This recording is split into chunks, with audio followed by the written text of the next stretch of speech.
Thank you very much, Minister Joly, Minister de Bruzen, caucus colleagues. Let me just start. This is a great day. It is a great day. It's always a good day to be back at Martinrea. I want to just thank the team here, Rob, Fred, Venkata, all the team here. This is an extraordinary Canadian success story. This is a great day because we're celebrating a couple of births. We are celebrating the birthday of Rob Wildeboer.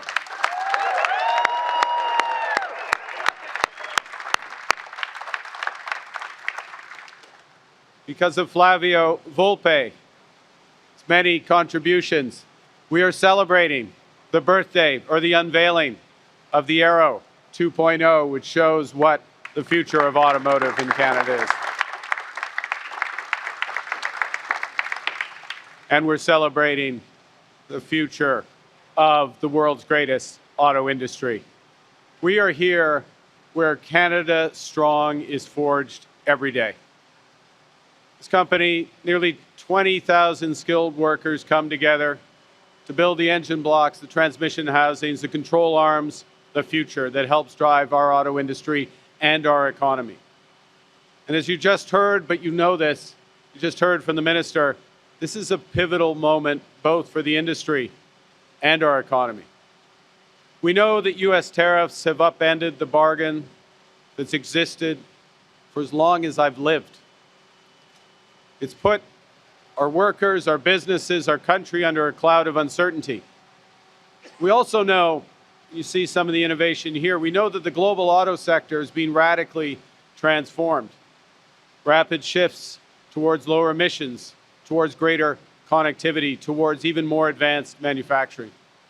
So the decisions that Canada makes now will shape careers, communities, and our economies for decades to come. And we will not miss this opportunity.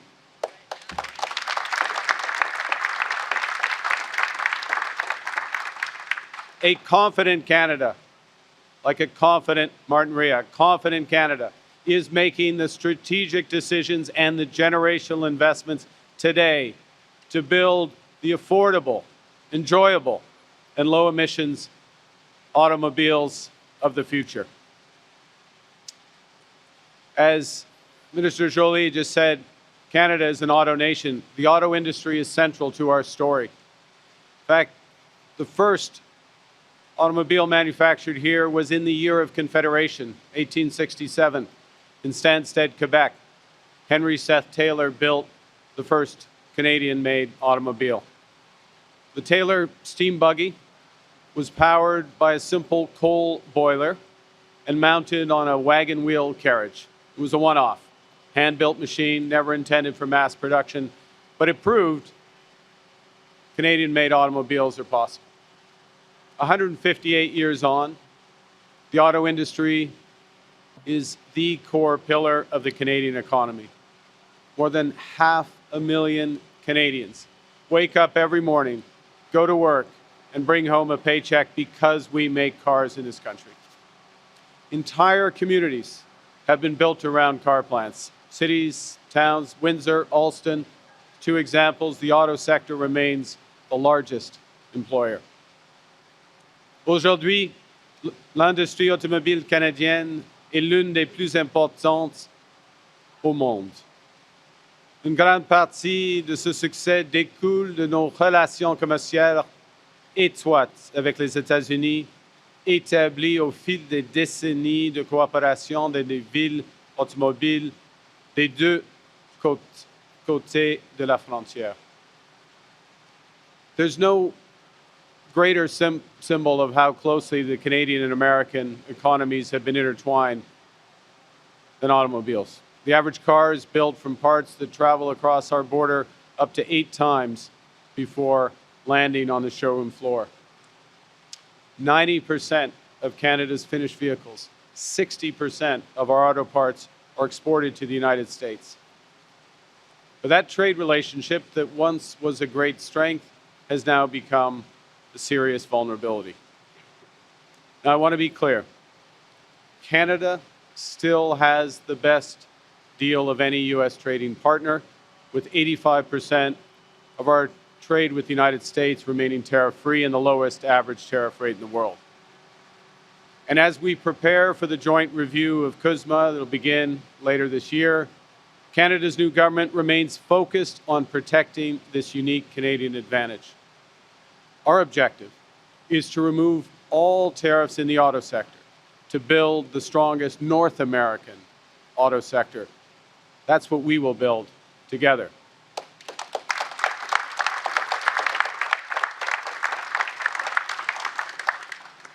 But we recognize that that is not the current objective of the U.S. administration. Their approach has changed, it's their right, so we have to prepare for all possibilities. We must take care of ourselves. Nous ne pouvons pas contrôler ce que font les autres. Nous pouvons contrôler ce que nous faisons et ce que nous bâtissons. Et nous bâtissons une économie canadienne plus forte, plus résiliente et plus indépendante. Nous avons mis en place de nouvelles mesures stratégiques pour les travailleurs et les entreprises dans les secteurs plus touchés par les tarifs américains et les bouleversements commerciaux.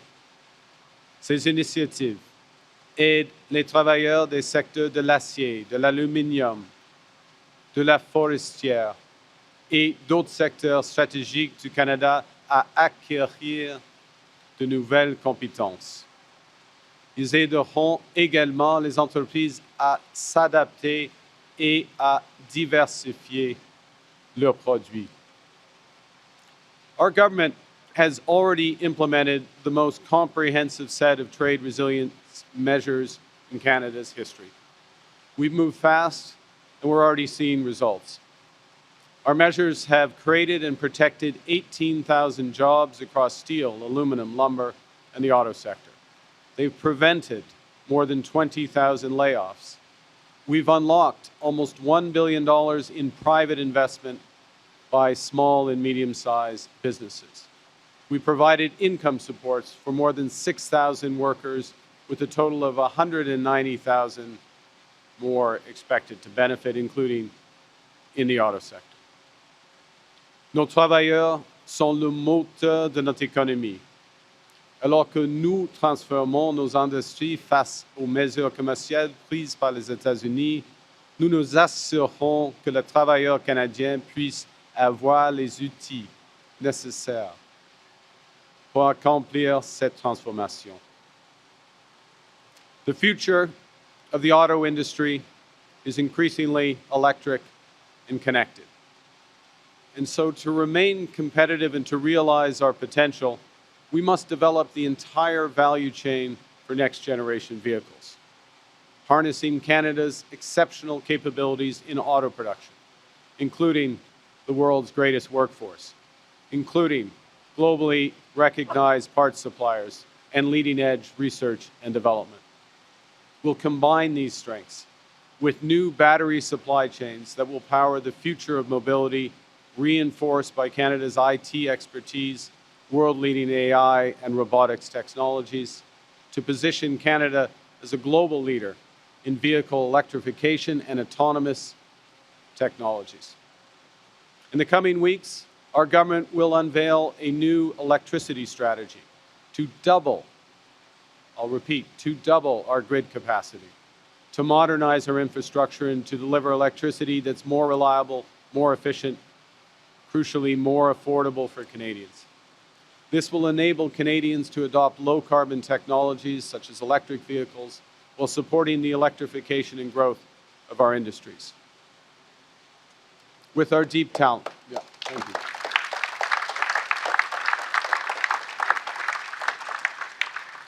With our deep talent, our research strengths, our innovation ecosystem, we can lead the development of the connected and autonomous technologies that will shape the future of transportation.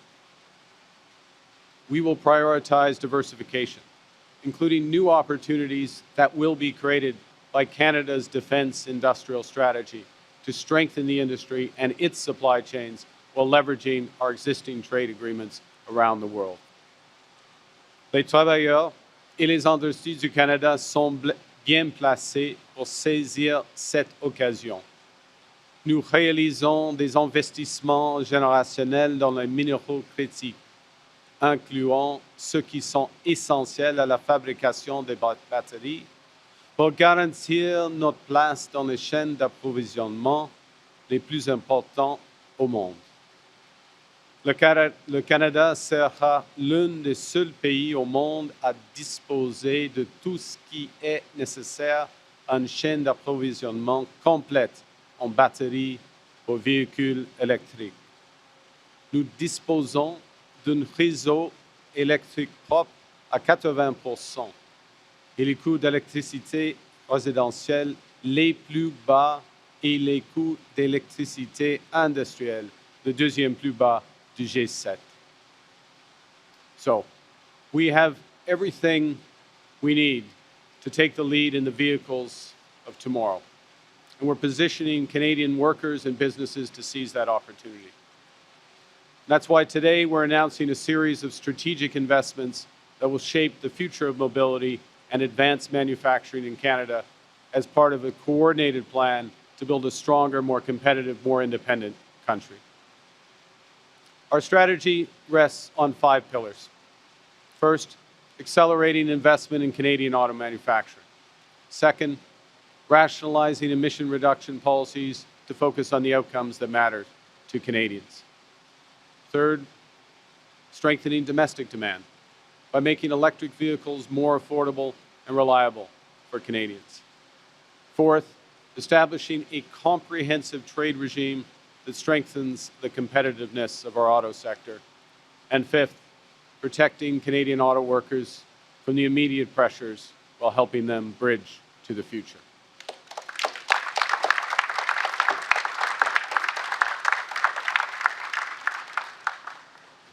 So let me get into a few of those details, and I'll take questions. First, we're accelerating investment across the auto value chain.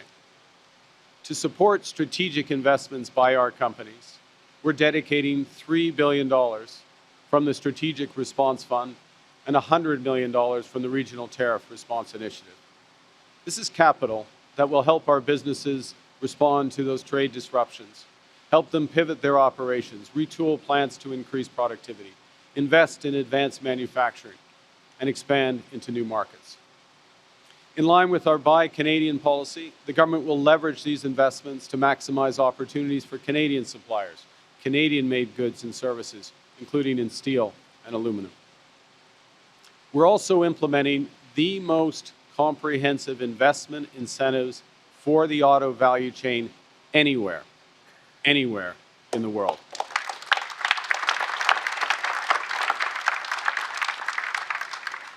The new productivity superdeduction will reduce Canada's marginal effective tax rate on investment to 13%. That's more than 4 percentage points lower than in the United States. That means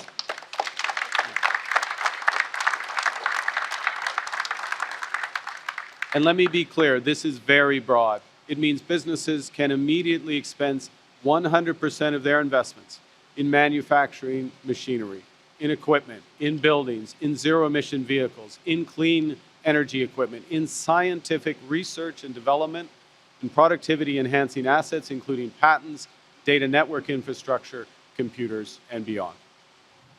Further, in addition, because this is in addition, to accelerate investment across the low-carbon mobility value chain, we're implementing the Clean Electricity Investment Tax Credit, we're expanding the Clean Technology Manufacturing Investment Tax Credit, and we're including a wide range of critical minerals.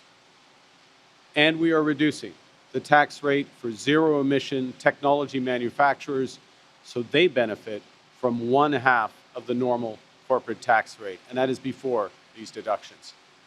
Put simply, we're making Canada the best place to invest, the best place to build, the best place to build clean.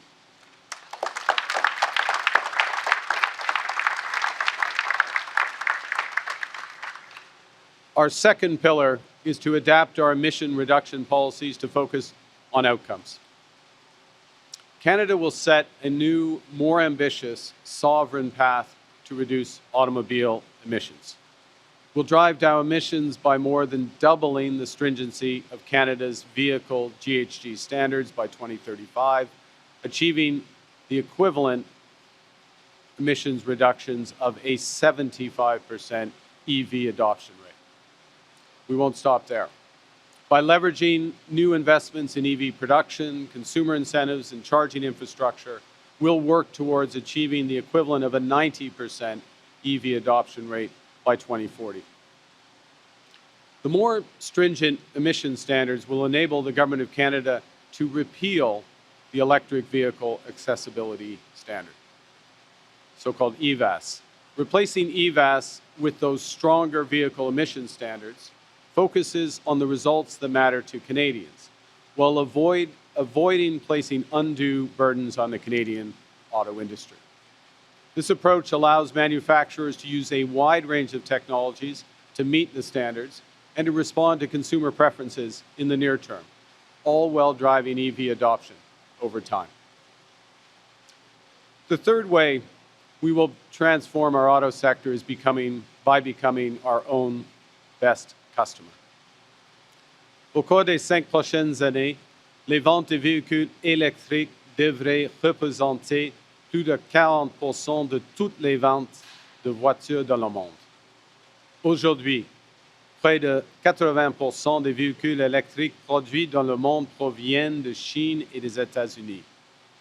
Le Canada ne peut pas se permettre de rester avec les bras croisés.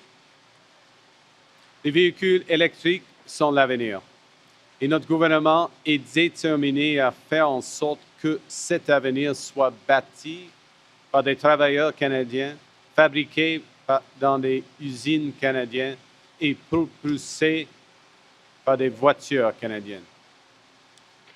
In a strong domestic market, and we have a strong domestic market, we can buy what we build. And so the government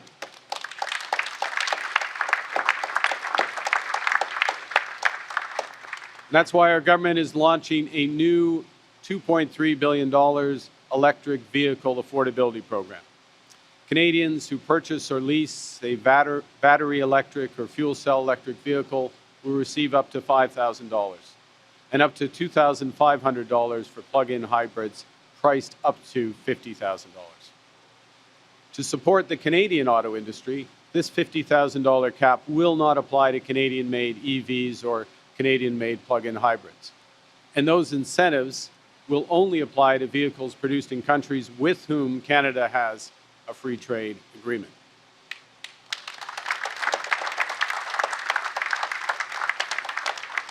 We're also going to make it easier and more convenient for Canadians to charge their EVs, because too many Canadians worry about being able to reliably get charging on journeys, especially in rural and northern communities. To help fix that, we're developing a new national charging infrastructure, a new strategy, $1.5 billion of investment through the Canadian Infrastructure Bank. So wherever you live in Canada, charging your vehicle should become as simple as filling your gas tank. The fourth pillar of our strategy is to establish a comprehensive trade regime that strengthens the global competitiveness of our auto sector. Again, to be clear, Canada continues to favor a zero-tariff regime with the United States in autos, because we know that will deliver the strongest North American auto industry. But if the U.S., through the CUSMA review, insists on some form of auto tariffs, we'll ensure that companies that sell vehicles in Canada are strongly incentivized to produce in Canada.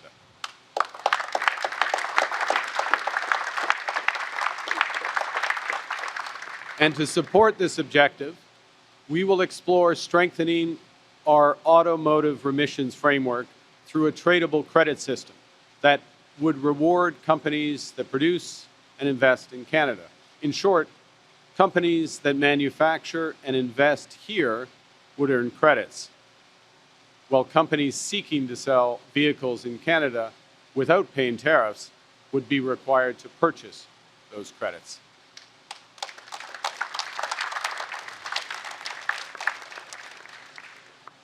Pour exploiter pleinement le potentiel de ces mesures, le Canada doit tirer parti de ces partenariats internationaux afin d'accéder à de nouveaux marchés mondiaux.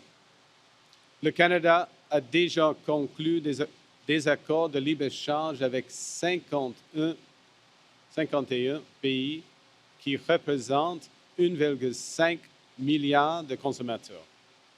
Notre gouvernement poursuit dans cette voie et a déjà conclu 12 nouveaux partenariats commerciaux et sécuritaires sur 4 continents en seulement 6 mois. Our recent agreement with China will allow a limited number of EVs from China to enter the Canadian market, fewer than 50,000 a year in a market of 1.8 million cars. This will help provide Canadians with more affordable, energy-efficient options. At the same time, we expect this agreement to catalyze considerable joint venture investment in Canada with trusted Canadian partners to create new auto manufacturing jobs and strengthen the build-out of our EV supply chain. Finally, as we transform our auto sector into a global leader in electric vehicles, we're working to protect workers and businesses today so they can bridge to the economy of tomorrow. We're providing additional income support to workers and to employers through a new work-sharing grant, giving them the flexibility that employers need to retain workers and prevent layoffs. This has already helped prevent more than 3,700 layoffs in the auto sector alone. We're also establishing a new workforce alliance, bringing together industry, labor, training partners to address skill gaps, remove bottlenecks, and catalyze private investment. We're launching the Automotive Task Force to drive coordinated action between our government and the province of Ontario to build the cars of the future. We're breaking down barriers and working together across government, industry, and labor with shared focus on delivery. Ensemble, ces nouvelles mesures forment une nouvelle stratégie qui permettra à notre industrie automobile de faire du Canada une chef de file mondiale de la production de véhicules électriques. Et nous nous concentrons sur ce que nous pouvons contrôler et aidons le secteur automobile canadien ainsi que les travailleurs et les communautés qui en dépendent à s'adapter, à être compétitifs et à réussir. When Henry Seth Taylor built Canada's first car, he could not have imagined what this industry would become.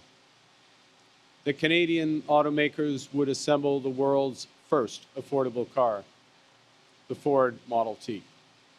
That Canadian automakers would scale up production rapidly to become the second largest producer of cars in the world by the end of the First World War.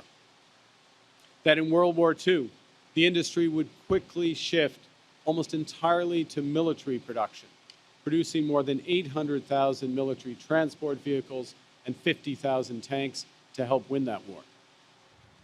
These feats were the result of Canadian determination and ingenuity. They were the product of an industry that adapted, pivoted, and when necessary, transformed. That's what we must now do to build the vehicles of the future. Lower emission, autonomous, more reliable, more affordable vehicles. For a stronger, more resilient, more independent Canadian economy that creates great jobs here at home. That is what we are building together. That is a confident Canada. That is Canada Strong. Thank you very much. Merci beaucoup.